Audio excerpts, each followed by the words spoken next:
bagaimana dengan kita menghadapi penderitaan yang mungkin sedang kita alami?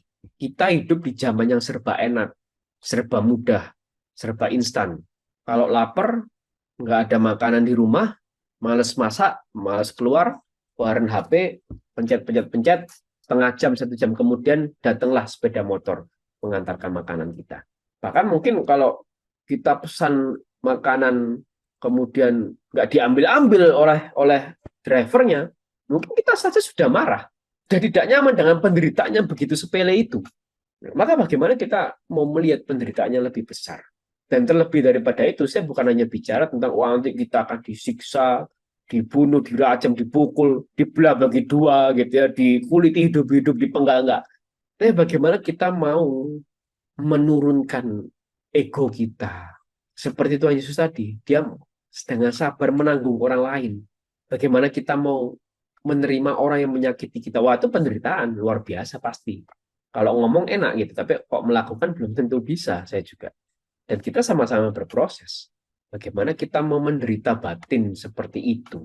Sedangkan di zaman sekarang, mudah sekali orang mengatakan, aku kena mental, aku depresi, aku nggak kuat lagi menghadapi tekanan batin ini. Padahal kalau kita melihat gereja, sejarah gereja, begitu ya, penuh dengan penderitaan ini. Jiwa dan raga. Bukan cuma jiwa, raga pun iya. Nah, bagaimana dengan kita? Atau mungkin lebih sederhana lah. Kita sibuk dengan setiap kesibukan kita. Waktu kita habis mencari harta, tahta, dan cinta.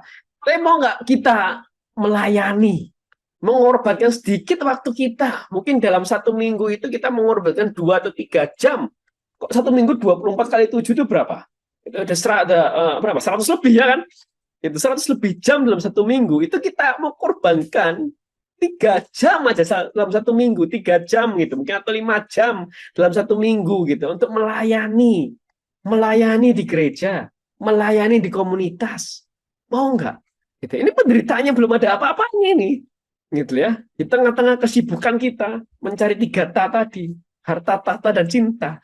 Mau nggak kita menderita gitu dalam pelayanan kita? Ini hal-hal yang patut kita renungkan. Gitu. Hal juga buat saya, menampar juga buat saya. Saya bukan hanya ngomong kepada teman-teman, Bapak Ibu, tapi juga terlebih saya juga ngomong pada diri saya sendiri.